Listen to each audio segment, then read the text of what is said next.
The Madais were on the way to church when they met the Mutizos. It was a busy morning in the estate. Cars crammed with more people than their size allowed, pulled out of driveways and zipped down the roads, shouts of, "Don't forget this," and "Don't forget that," ringing all around. Of the 57 households represented in Malaba Estate, 51 had ticked Christian under religion during the 1989 national census. The hubbub of activity that Sunday was enough to convince anyone that, at least in theory, no one had lied about their religious beliefs.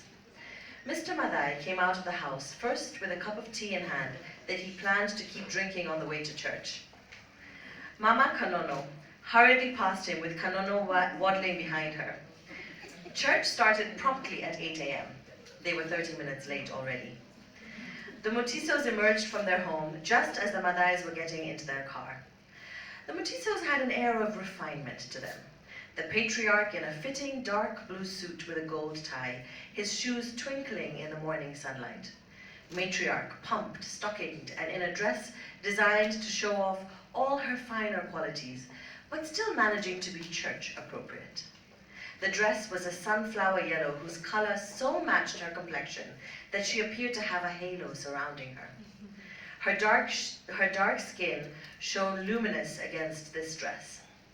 Behind her was a house help, dressed in a checkered white and blue uniform with a matching cap, a child on either side of her. The girls, twins, wore yellow dresses identical to their mothers, white stockings with lace trimming and pumps with a slight heel.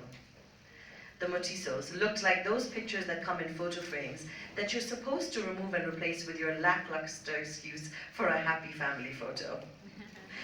Every estate has that one family that is revered for the excellence with which they live their lives, their wealth, both purported and real, and their compounded beauty. The Mutizos were that family from Malaba Estate. They were, to be plain about it, the finest family in Malaba, and with an Ushago and Karen to top it off. The families took in each other.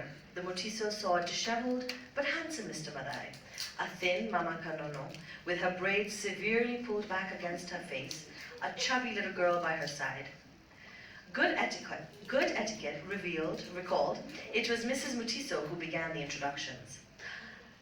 "You're the families that's just moved in?" Mr. Mutiso asked, interrupting Mrs. Mutiso. 2 days ago, in fact," Mr. Madai bounded forward to greet Mr. Mutiso.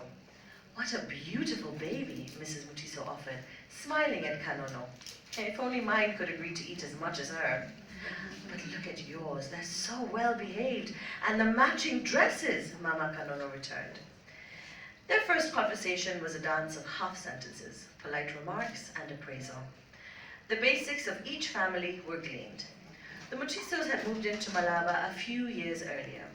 It could have been 6, as per Mr. Mutiso's recollection, but Mrs. Mutiso was adamant it was only 5. Where had they come from? Here the details got scarce. Mr. Mutiso mentioned he had grown up right here in Nairobi. Mrs. Mutiso agreed he had grown up in Nairobi, but didn't expound on her background, as if in marriage she had assumed her husband's past.